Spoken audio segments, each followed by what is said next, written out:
This silent land is a movie that dares not even breathe. There are no lines or any sounds in the movie, otherwise it will cause murder.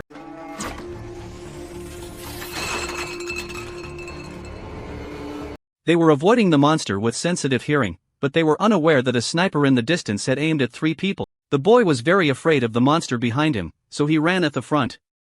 However, he didn't pay attention to his feet and unfortunately stepped on the trap. The pain made him unable to help but scream. Mother Evelyn promptly covered his mouth with her hand to avoid attracting terrifying monsters. Evelyn forcefully broke open the animal trap, and this time the boy couldn't help but hiss loudly. Evelyn quickly hugged her and comforted her softly, but her voice had already spread for several miles. A monster ran from a distance, and Reagan quickly took off his hearing aid and placed it on the microphone of the loudspeaker. The high resolution was instantly amplified several times by the sound wave, causing the monster to suffer greatly upon hearing it. Evelyn slowly stood up and shot the monster away with one shot. They dare not stop because gunshots will attract more monsters. In the previous season, it was through caution that we managed to survive by chance. They ran into a dilapidated factory building, where a masked man stopped the siblings and covered Evelyn's mouth with his hand. The masked man quickly signaled not to make a sound because a monster was crawling on the wall. The masked man carried the boy and ran ahead, while the mother and daughter followed behind. Passing through the factory building, we arrived at the innermost warehouse. Although the few people were not wearing shoes, the monster still heard faint footsteps following behind, and the surrounding obstacles slowed down the pursuit speed. Fortunately, the monster did not have eyes, otherwise they would not have escaped. As the monster was about to catch up, the masked man jumped directly into a pipe opening, and the mother and daughter also jumped down together. Originally, this was a shelter for masked people. He stuffed all 3 of them into a secret room and quickly crawled inside himself. Don't underestimate this soundproof chamber. The walls are made of 1 meter thick concrete, sturdy and soundproof. Evelyn recognized the masked person as her husband's friend Emmett, but Emmett's first sentence was to hope they would leave because food and water were extremely scarce here, and there were too many people to survive. Evelyn didn't speak after listening, just opened the child in the soundproof box to show him. Kind-hearted Emmett ultimately chose to keep this family of 4. As he was getting ready to sleep at night, the boy heard music on the radio, which may indicate that other survivors were transmitting location information to the outside world. Emmett said that he has been listening to this music for 3 months, but he doesn't know what special significance it holds.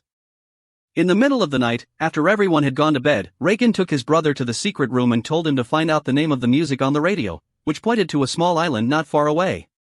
At that time, the sound waves from the hearing aids would be transmitted to all the radios using the radio station, which could solve most of the monsters. My younger brother said it was too dangerous, and my mother wouldn't agree either. Reagan felt that he couldn't convince his younger brother, so he gave up explaining. The next morning, he set out alone on the journey to the small island. When Evelyn woke up and found Reagan missing, she begged Emmett to go out and help find him. Emmett doesn't want to cause trouble for himself. At this moment, Reagan arrived on an abandoned train, with corpses already dead at his feet and a monster tearing open a hole in the middle of the carriage.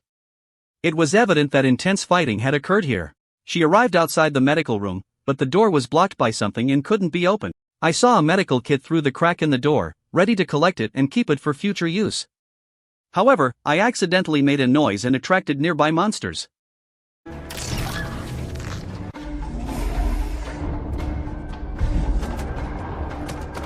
A monster without eyes rushed over upon hearing the sound, and Reagan hurriedly picked up the amplifier, took off the hearing aid, and pressed it directly onto the microphone. The monster with high decibel sound waves is experiencing a splitting headache and is currently the only way to restrain it.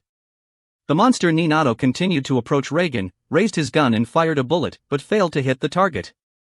Instead, it angered the cruel monster. She tried to change the bullet with one hand, but it was too late. At this moment, the monster approached, and Reagan could only despair and close his eyes. Suddenly, a gunshot rang out and the monster was solved. It was Emmett who arrived in time. The 2 of them had to leave this place as soon as possible because the gunshot attracted more monsters. Emmett took Reagan and hid in the house by the roadside, saying that Evelyn wanted her to go home quickly, but Reagan didn't want to go back now. He wants to use amplifiers and hearing aids to fight against monster jars, and must go to the island to find the broadcasting station that sends the signal source.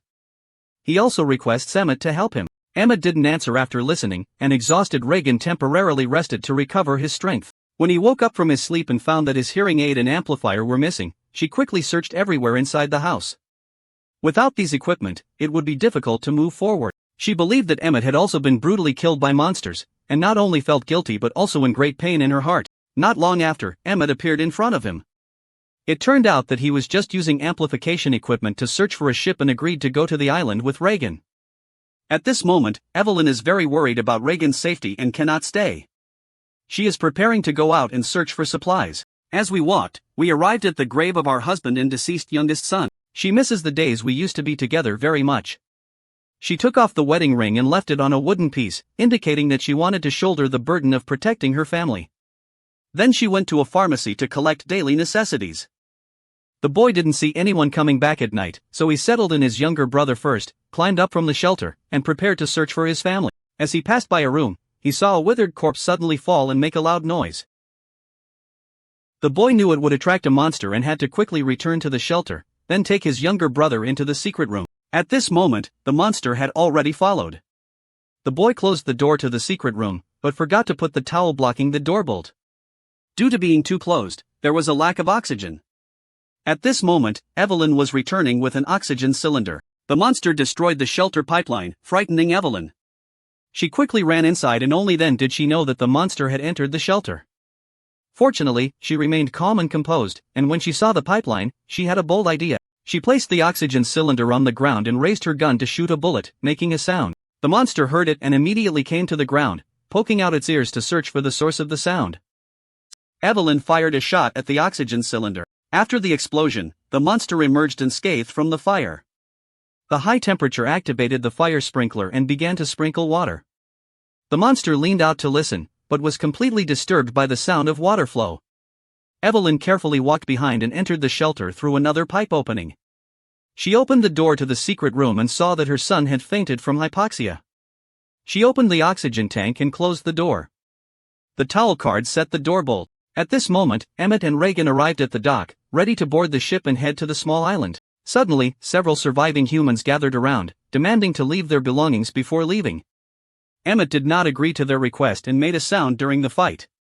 When nearby monsters arrived, they launched a killing spree, leaving no room for ordinary people to fight back. Most of them were instantly killed. Emmett tied a person to a pillar, stabbed a dagger into the opponent's leg, and made a shouting sound. Emmett quickly jumped sideways into the water to escape, and when he swam far away, he found that all the people on the ship had been killed.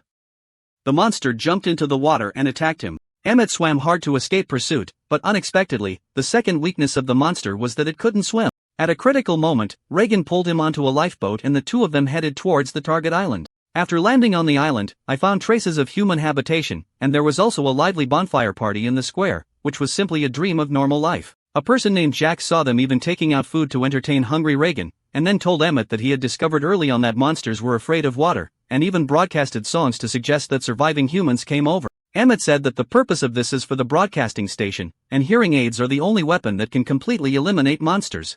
Early the next morning, Emmett arrived at the beach, feeling the atmosphere of normal life. At a beach, he accidentally saw the ship from last night. The monster jumped onto the ship after they left, and Emmett wanted to inform everyone that it was too late.